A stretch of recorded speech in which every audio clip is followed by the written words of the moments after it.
Welcome to this BYU Education Week class titled Guides, Prompts, Tips, and Tools for Good Storytelling. I'm Tana and I'm excited to spend the next couple of minutes with you, helping you learn how you can tell your stories in even better ways. I want you to know that this class is part of one of 4 in a series titled Record Your Stories, Keep It Simple, Make It Fun, and Involve Others. You'll notice that some of the other classes what you can maybe glean from them if you want to check in. Getting from should do to want to talks about how to get over the barriers. Sometimes we know we should write our stories, but how? And it identifies some clever ways in which you don't have to write a big life history, but other ways in which you can record your life and have fun doing it.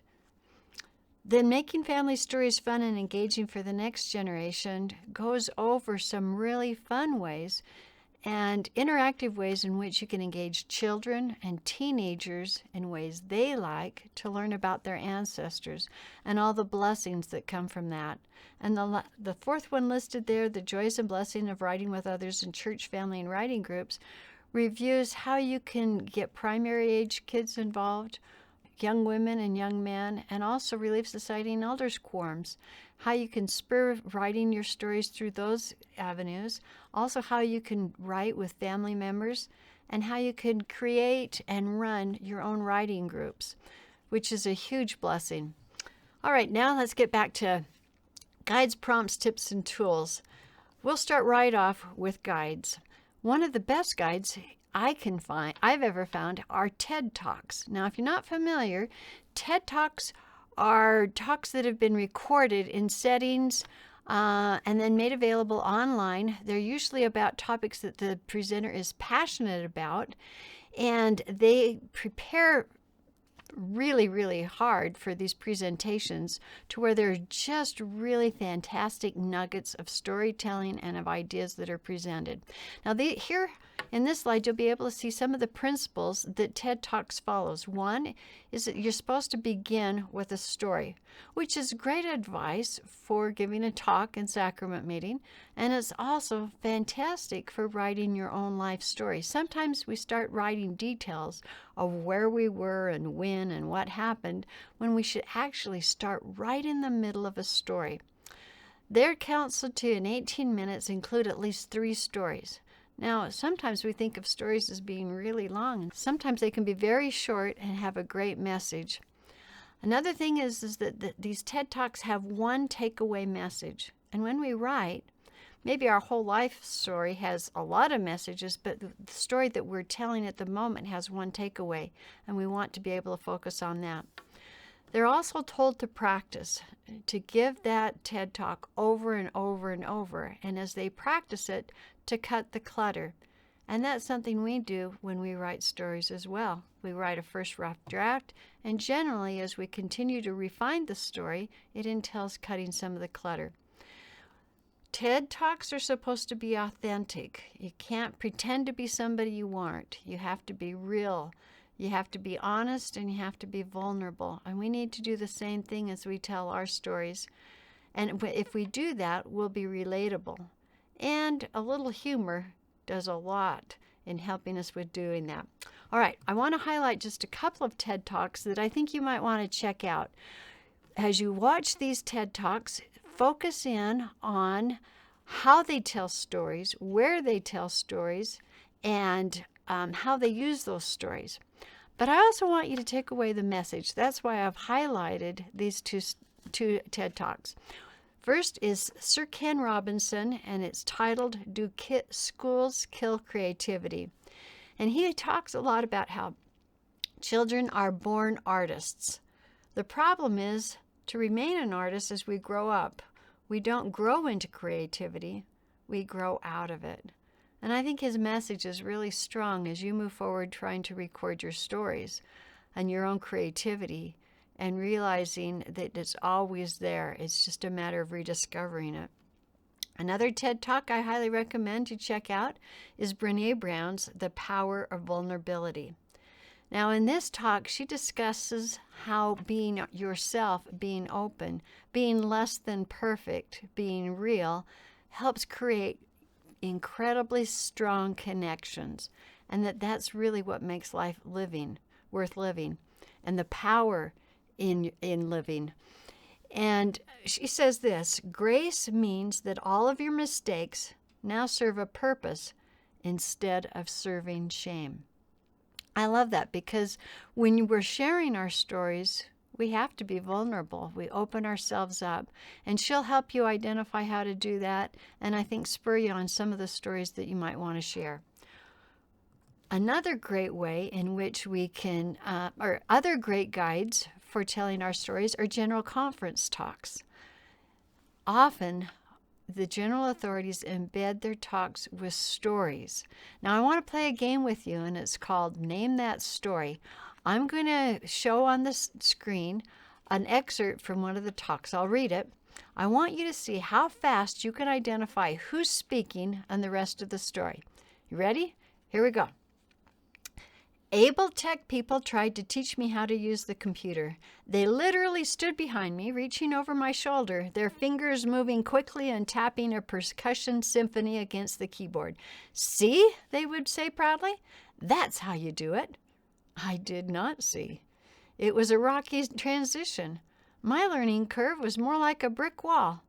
It took a great deal of time, repetition, patience, no small amount of hope and faith, lots of reassurance from my wife, and many liters of a diet soda that shall remain nameless.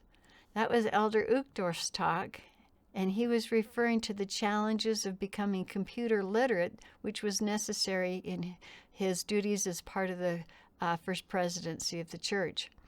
And I point out this story for a couple of reasons. One, you might be able to identify with not having great tech skills and thinking you can't write. Well, you can learn, and better than that, you can engage your children or grandchildren in helping you. I can't emphasize this enough.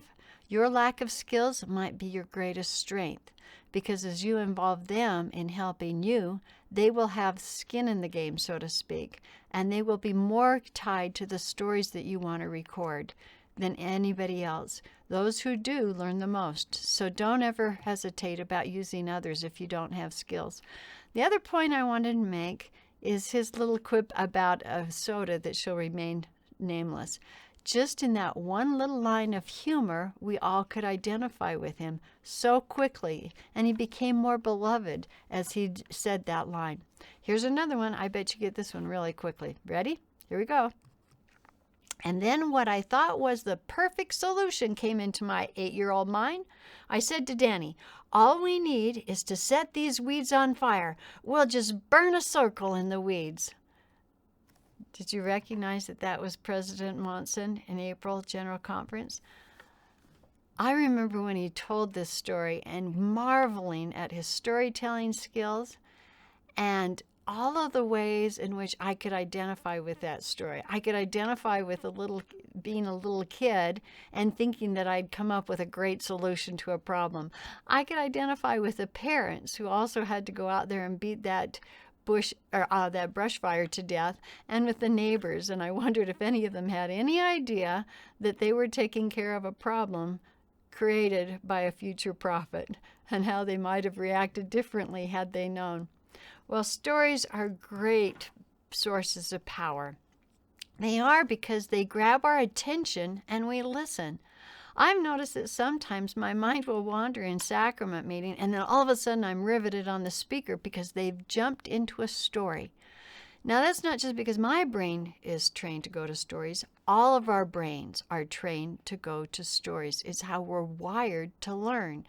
All of the years of oral history, the centuries of oral history, came about because that's how we naturally learn. Our brains, even in this tech-savvy world now, are attuned to learning through stories. And that happens because our brains get in sync with the storyteller. They've actually done studies with this where they've put probes on the head to be able to see which part of the brain is firing, and they find as a story is being told, the storyteller's brain will light up in certain areas, and the person who's listening to the story, their brain lights up in the exact same area. When we hear these stories, it's as if that has happened to us ourselves, and we're able to learn through someone else's experience. It's a fantastic tool Heavenly Father has given us to where we don't have to make all the mistakes. We can learn from somebody else's. We can also learn from their successes. Another thing that stories do is they're a great persuasive tool. I've heard that movies have been made because they knew that if they came out and said something in a certain way, no one would change their behavior.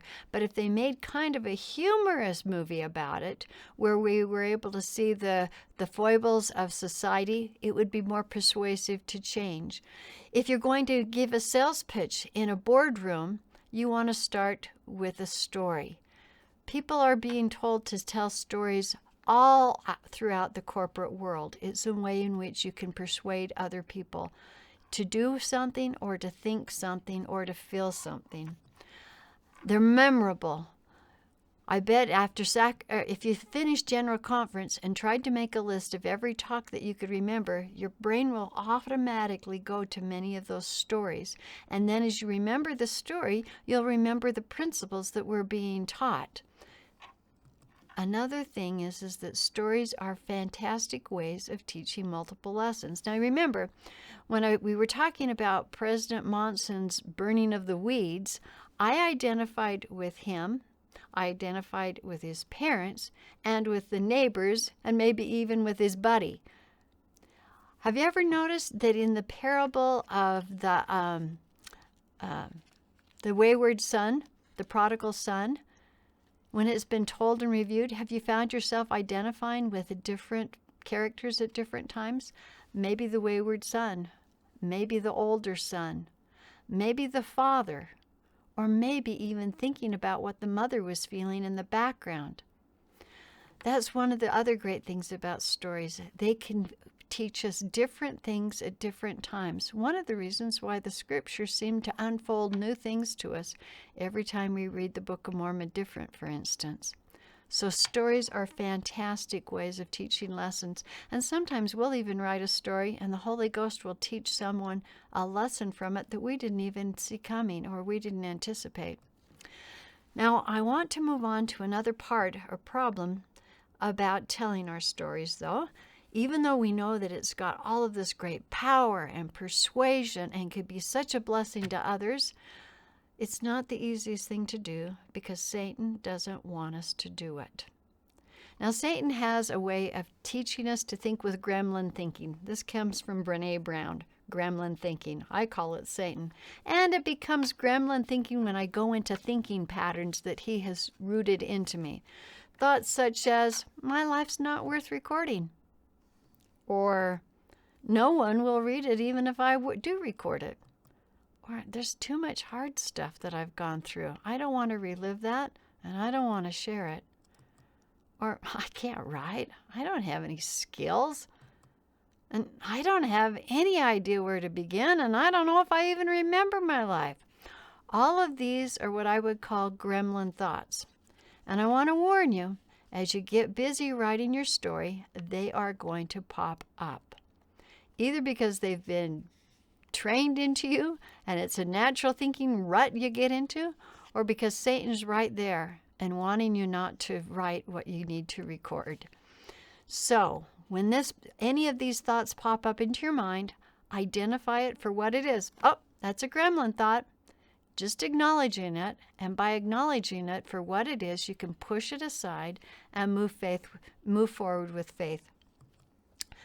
Now, in answering part of that gremlin thinking, I want to review this quote by President Kimball. He said, "No one is commonplace.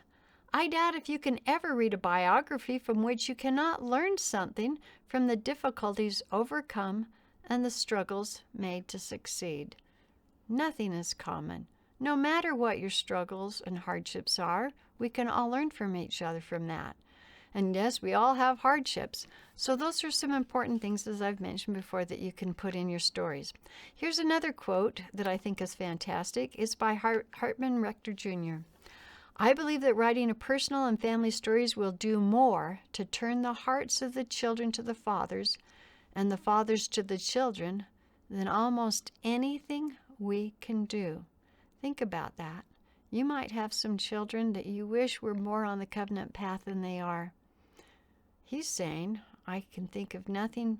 I believe that writing your story will do more to turn the hearts of the children to their fathers than almost anything we can do. His quote goes on to say, I am sure you will never turn your own children's hearts more to you than you will by writing your personal history. They will ultimately love to find out about your successes and your failures and your peculiarities. It will tell them a lot about themselves too. So you probably are thinking now is, yeah, I think this is all great, but I don't know that I can remember all the things that I might like to record. We all have what I call brain addict memories. They're all there, but if I were to ask you right now to tell me about your 16th birthday, you might go, I don't know.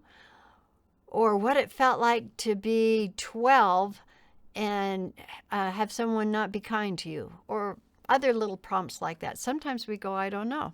So I want to give you a way in which you can pull out memories from your brain attic, memory bank.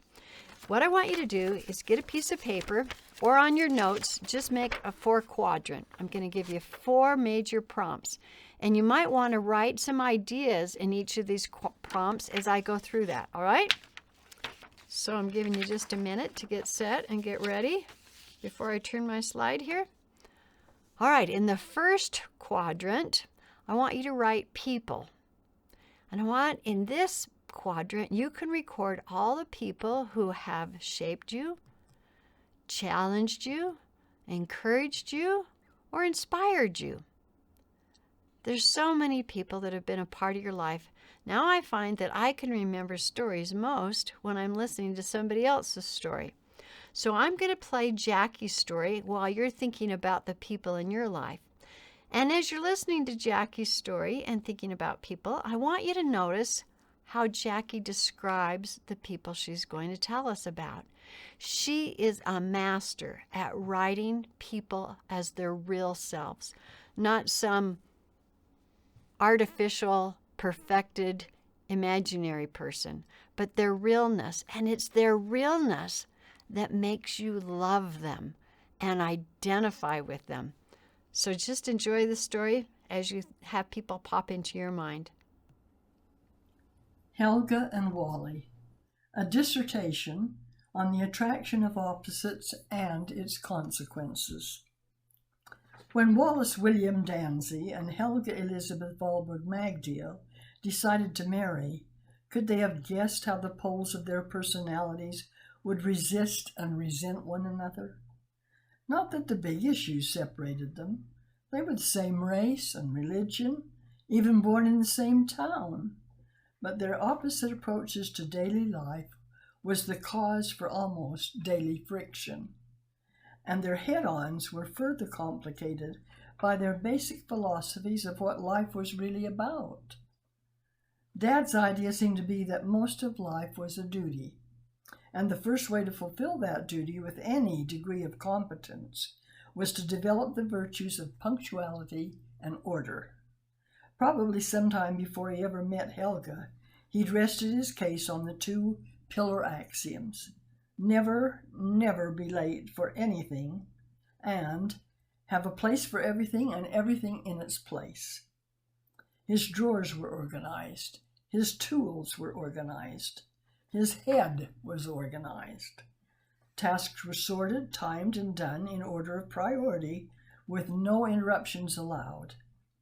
If once mastered, they should take the exact amount of time every time they were performed. If he was to be to work 15 minutes earlier than usual, he arose 15 minutes earlier, so everything could proceed along its usual course. Helga's approach started at the other end of things. I was about to say her top priority, but even putting it that way would be misleading.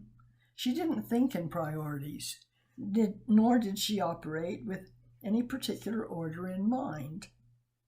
She didn't labor under any sense of duty and only planned out any part of a day when Dad made a little list of things he'd appreciate her doing.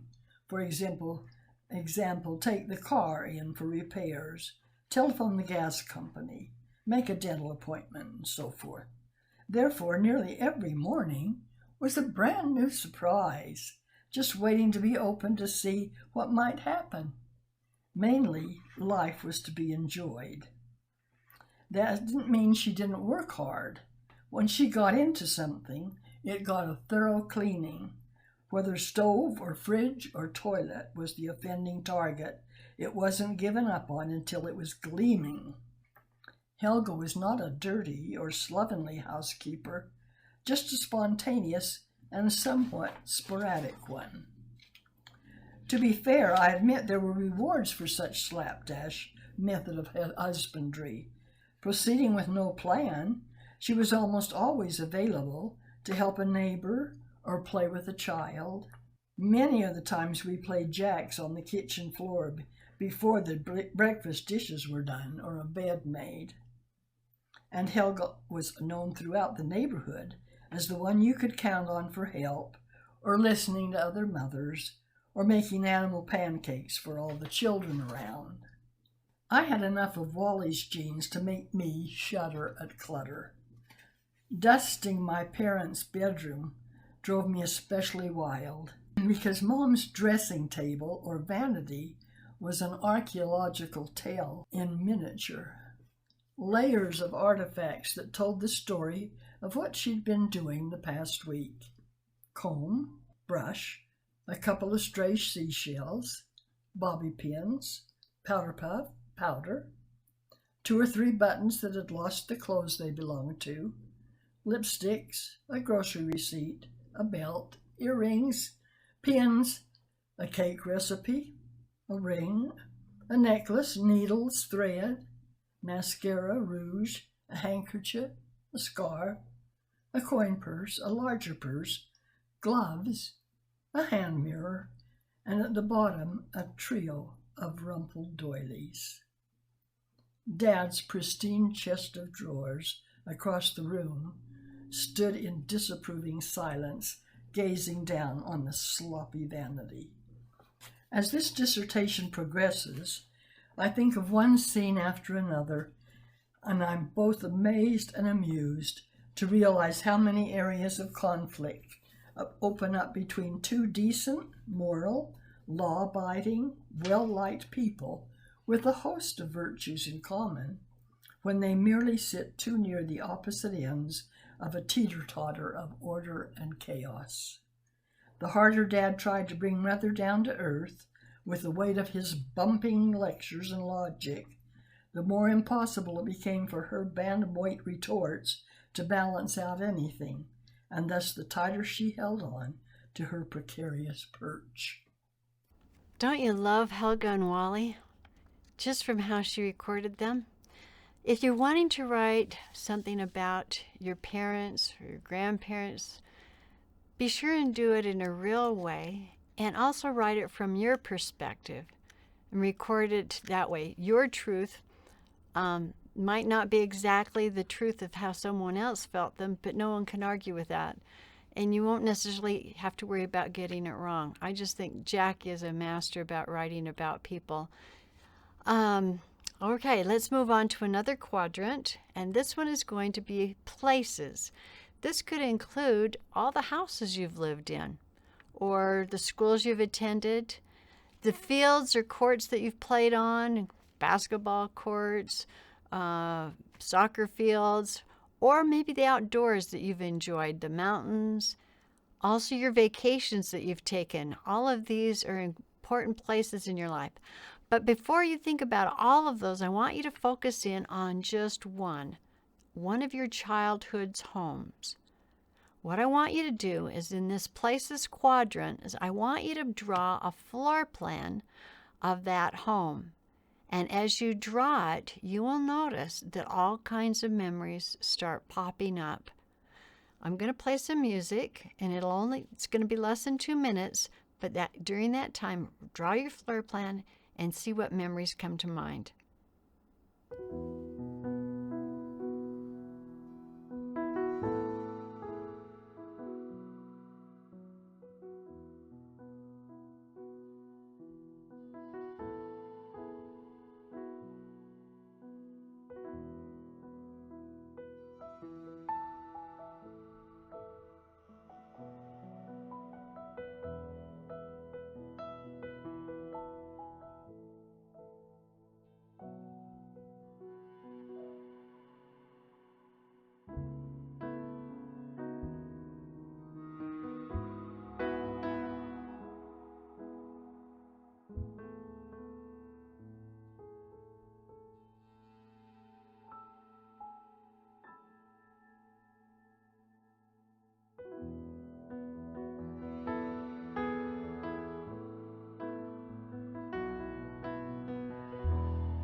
I hope you had fun doing that. When I gave this exercise at Education Week, everyone was so excited that the room was just a buzz because of all the memories that came into your mind. Now, you could do the same thing in your school, your elementary, junior high, high school, college.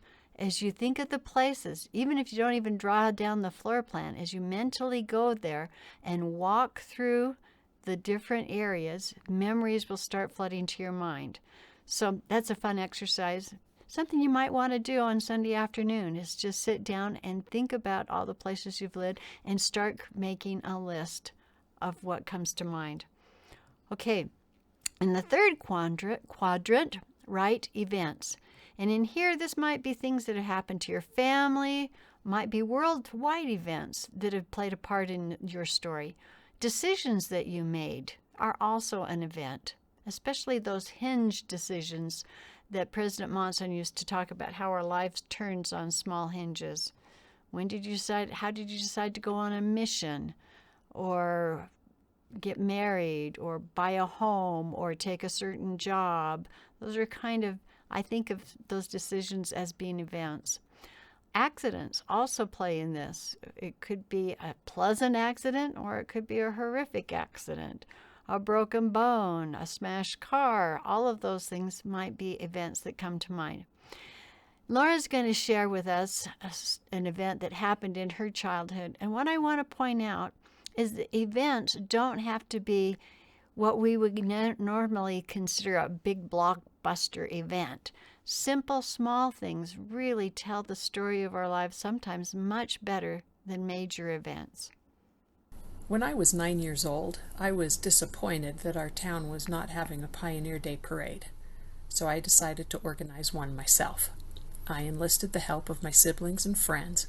Soon we had converted the backyard into a float building shop. We decorated all the little red wagons in the neighborhood with red, white, and blue crepe paper. Each wagon was hitched to a bicycle by tying a piece of rope through the handle and securing it to the metal loop at the back of the bike's banana seat. We recruited a few older boys, including my brother Tom, to provide the leg power to pull the floats. One mother insisted that pulling a wagon behind a bicycle was too strenuous for her son Toby, so we had to find a last-minute replacement. Toby did show up to be in the parade, however, wearing a lion costume. We also organized a marching band, which consisted principally of maracas and tambourines, and maybe a few recorders. I knew that a girl in my grade who lived on the next block had taken baton twirling lessons, so I rode my bike to her house, before it was connected to a wagon float, and invited her to lead the parade. She was happy to have a venue to show off her sparkly baton twirling outfit. With the floats ready to roll, and the band and baton twirler lined up, we lacked only one thing: a police escort. I asked my mom if she would call the police chief, but she suggested that I, the parade organizer, would be the appropriate one to make the call. Today, as a grown-up, I don't enjoy making phone calls. At 9 years old, it was downright terrifying. I dialed the number several times, hanging up before the call went through. I'm not sure whether I finally got brave or if my finger missed the hang-up button, but before I knew it, Chief Martin's gruff voice was saying hello. I told the chief of police about our disappointment that there was no Pioneer Day parade and that we had organized a parade ourselves. In the end, though, I lost my nerve. I settled for asking him for permission to march on the road, which he gave, but I couldn't muster the courage to ask him to drive his patrol car through our quiet little neighborhood with the lights flashing, as I had imagined so many times in the days leading up to our parade. On the morning of July 24th, 1976, I took my place at the front of the band, and with a tweet from my dad's metal sports whistle, a half a dozen percussion instruments fell in behind the sparkly baton twirler, followed by several bicycle-drawn floats, and an out-of-place but exuberant lion. Several kind neighbors sat on lawn chairs at the edge of the road and cheered for us as we completed the half-mile loop around the block. When we returned home, Mrs. Palmer, the neighbor across the street, surprised us with a popsicle for each participant, and instead of breaking the twin pops in half, as was the custom, she gave each of us our own whole popsicle. Isn't that a fun story? Even though it's about her childhood, I bet you could identify a lot of characteristics about Laura. What makes her who she is? It's an example of how we don't have to necessarily record our entire life history for our ancestors to have a feeling of who we are and what was important to us. Now let's move on to the next quadrant. This one is things. Might have that song from The Sound of Music come to mind. Your favorite things? Well, that's exactly what I've written down there. Some of your favorite things, but other things that you might not think of. Our writing group once did a prompt on furniture. That was all the prompt, furniture. And it was amazing what we cued in on. Some of us wrote about dining tables that had been handed down. Some wrote about pianos. Anyway, the furniture became a prompt for these incredible stories that circulated around them. We also might have heirlooms that we want to record the story behind. Or food. We all love food, and food seems to be a part of all of our stories.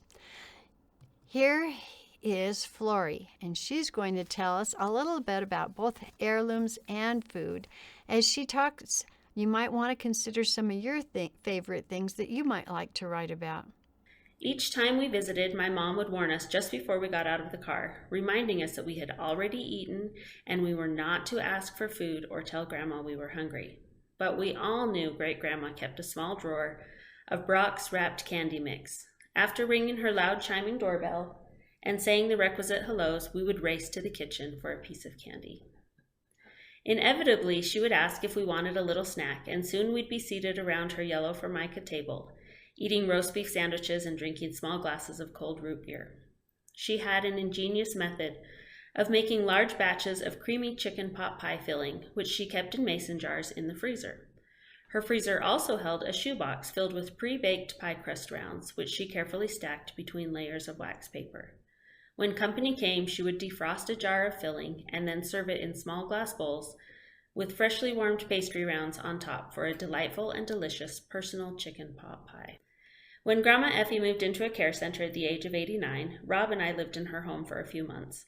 We were getting ready to move to Indiana for graduate school, so we packed up all of our belongings in her garage and used her dishes, linens, and furniture. I was excited to peek through her cupboards and finally learn the secrets of her craft. What a surprise I got when I found only a few cookbooks, very basic cooking tools, and a small collection of spices: garlic salt, Italian seasoning, cinnamon, nutmeg, and cloves. How had she created such magic? She asked me before she died if there was anything of hers I wanted.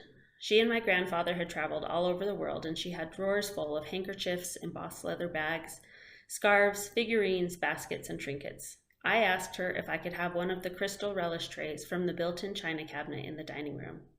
She laughed with wonder. What would you want with that old thing? After she passed, and by the sheer good luck of living in her house at the time, I saved her dinnerware from donation to the Deseret Industries. I have added to the pieces throughout the years and have now eaten hundreds of meals from the Lennox Fall Bounty plates and bowls that brought me so much comfort at my great-grandmother's table. I hope you enjoyed that story and maybe thought of some of the things that you would like to write about. I want to point in one thing that you want to do, if nothing else, and that is you can write stories about the things that you want to pass on to your children and grandchildren and tape them to the bottom of them. For instance, if you have a dining room table that has a fantastic background story, write the story, then tape it to the underside so that it'll be able to go with the item. I also learned at my mother's passing that things that I thought that didn't have a lot of value all of a sudden had a great deal of value when people knew the story behind them.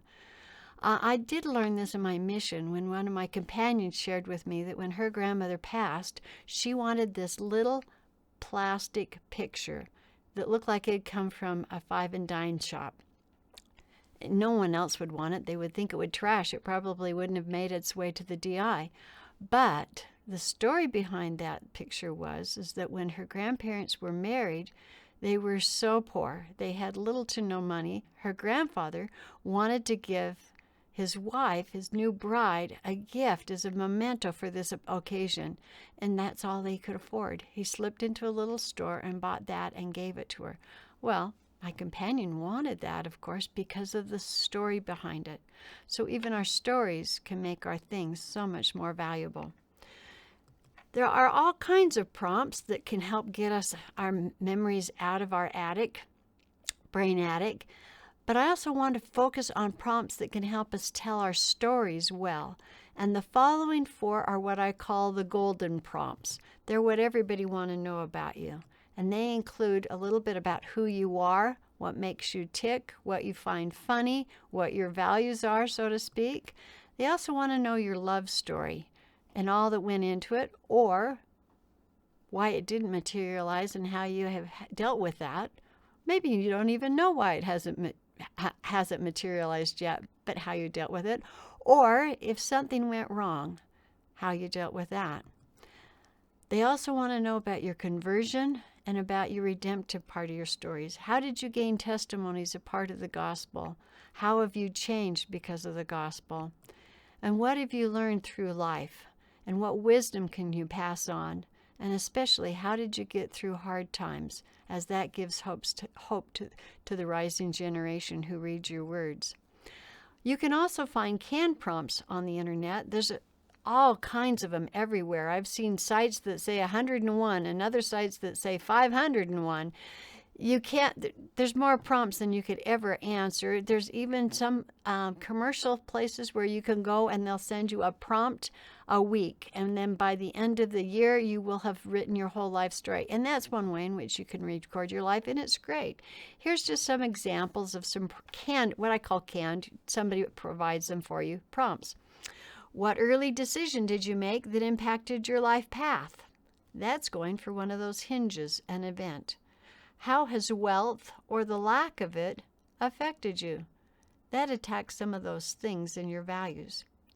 How has your self-image changed over time? I think that's a great prompt of being able to talk about when you were a teenager and what was hard, and have that be identifiable for the reader who might be reading it as a teenager. What have you worked hard to achieve? What was hard for you as a teenager? So those are just 5. They're just examples of how, if you just answer these questions, you can record your life or your stories. Now let's move on to tips for good storytelling. We've already covered guides, which included TED Talks and general conference talks. We've talked about prompts, which included people, places, events, and things, and then the golden prompts.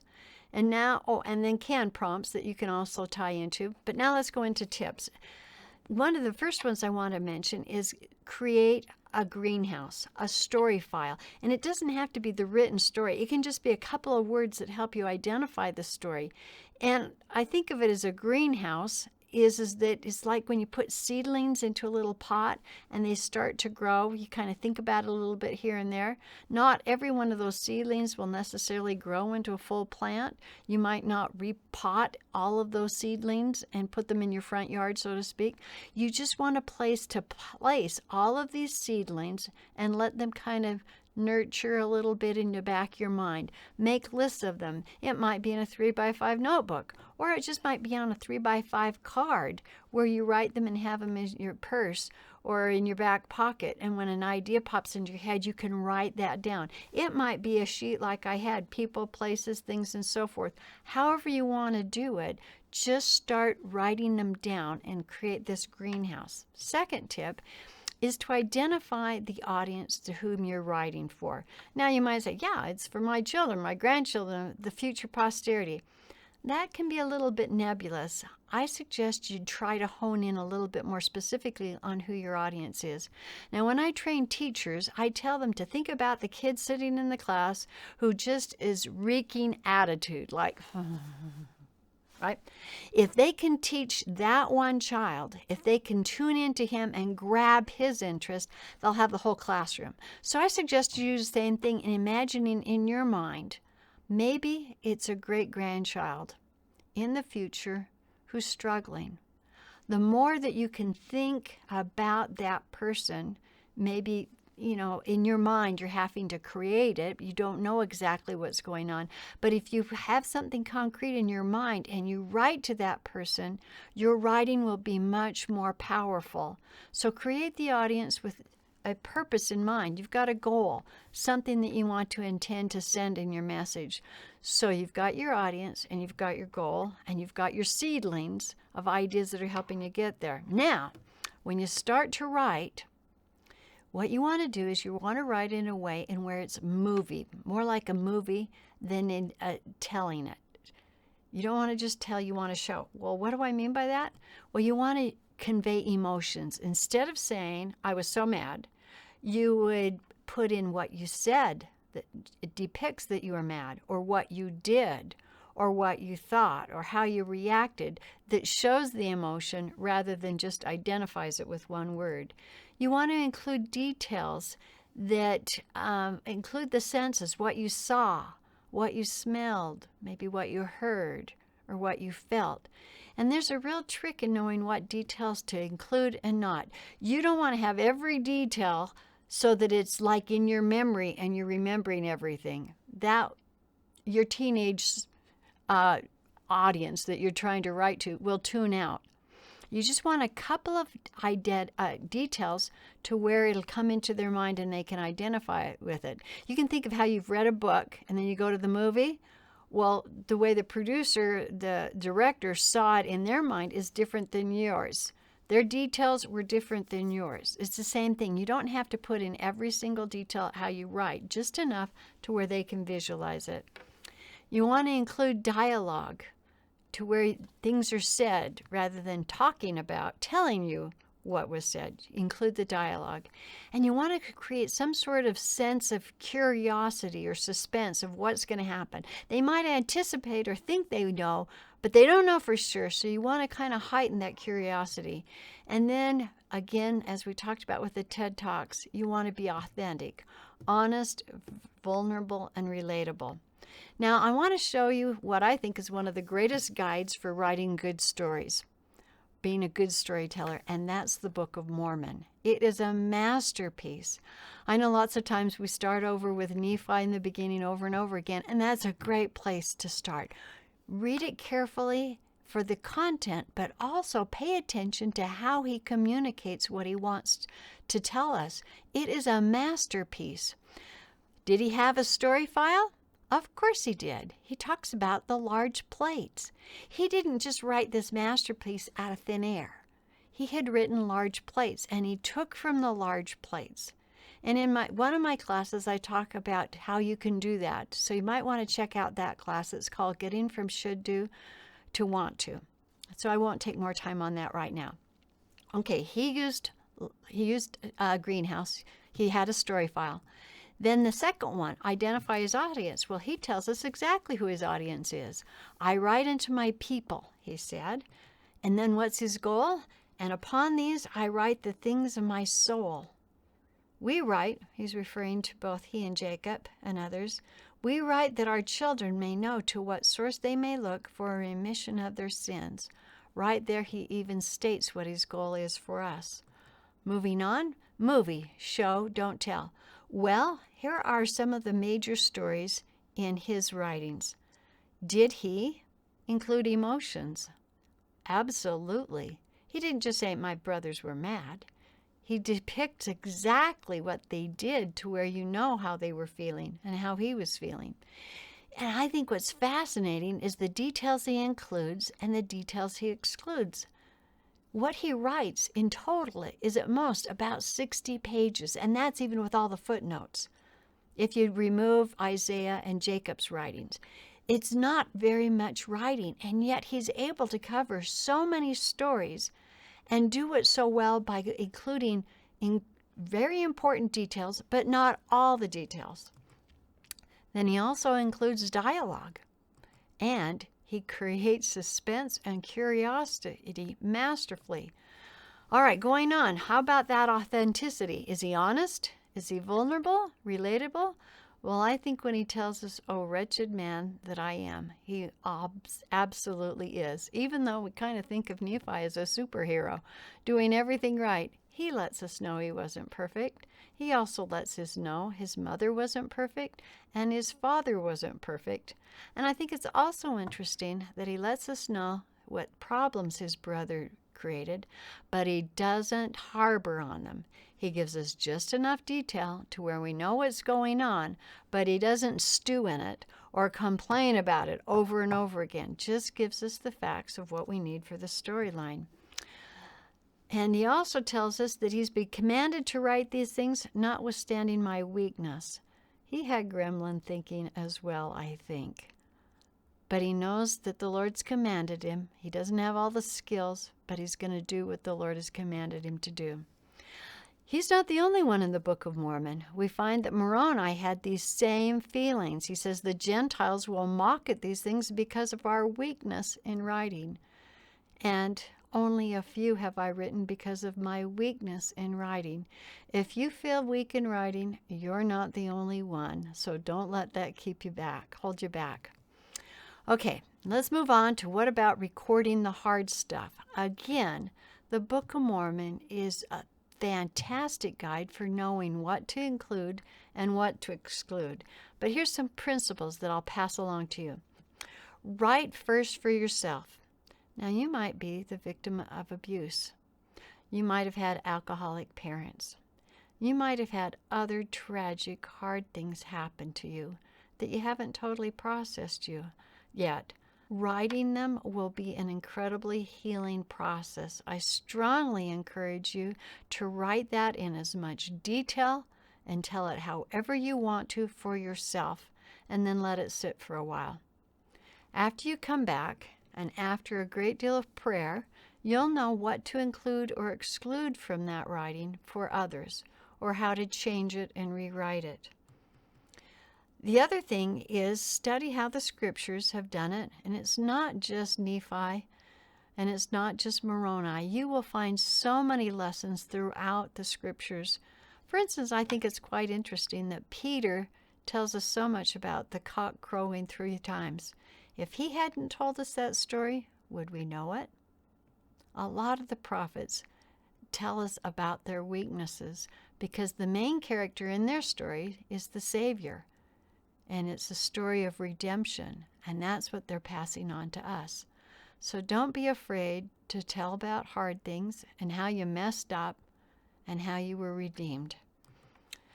Pray for guidance as you do this, and you will be richly blessed, and the Lord will help you know what to record. And again, this might not be where you want to start in writing your story. You might want to start on the easy, fun things and work from the outside into the heart of your story. Or maybe you really need to get these things written down and you want to start there, but you don't have to share right there.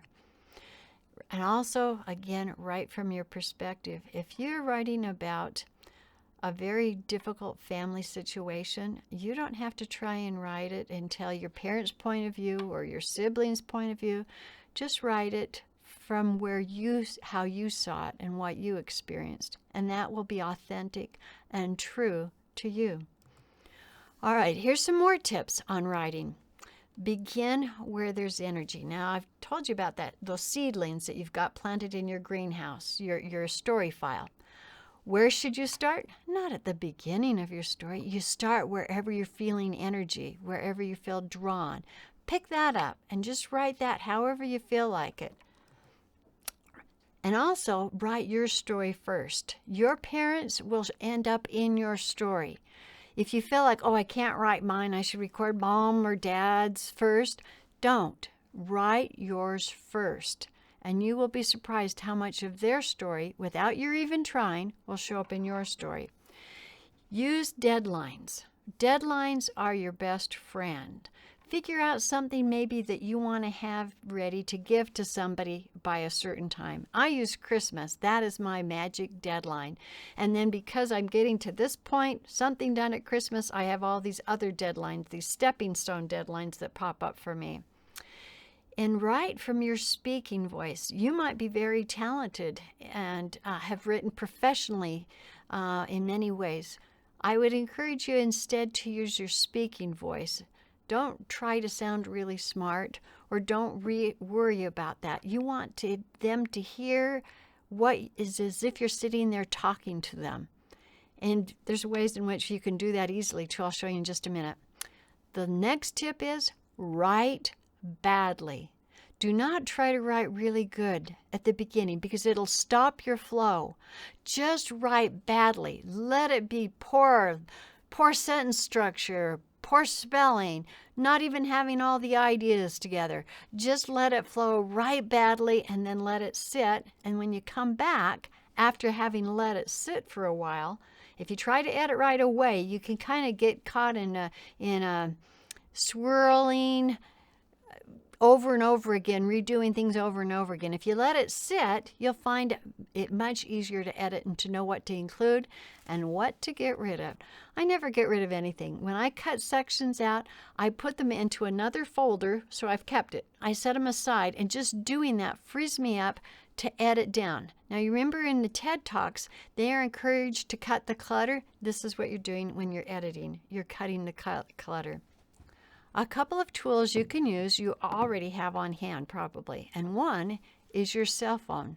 Have you ever written a text message or an email to somebody? Well, you can email yourself little seedling ideas of stories, or you can actually type yourself up the very first draft of a story, or even better yet, you can dictate to yourself a story, or the same thing with texts. You don't have to have new software or engineered. You can dictate them, and you've already got a written first draft. It'll be a mess. That's okay. Set it aside, and you can come back and edit later. Now, there's another tool that I've found, and the stories that you listened to earlier today were recorded with it, and it's called Audacity. It's a free tool that you can download onto your computer from the internet, and on it you can record stories, and then you can go back and edit. So this is, for instance, what it looks like when you bring it up, and you can see up there the little icon for where you hit. Let's see, I can't get my pointer to go up there, but you can see where it hits it. Then, this is what it looked like after I recorded a story. If you look closely, you will notice scissors.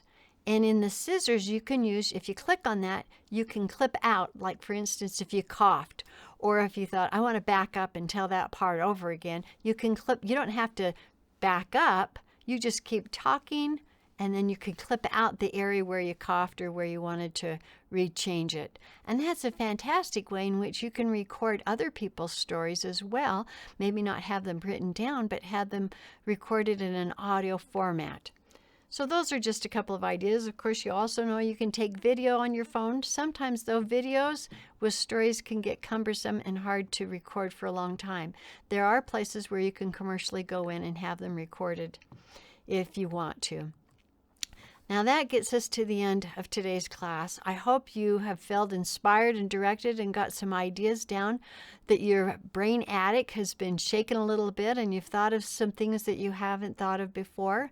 I hope more than anything that you will remember that your life is important, your story is important, and it needs to be recorded in some way.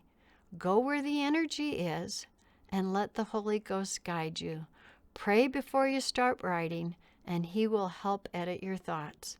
Good luck.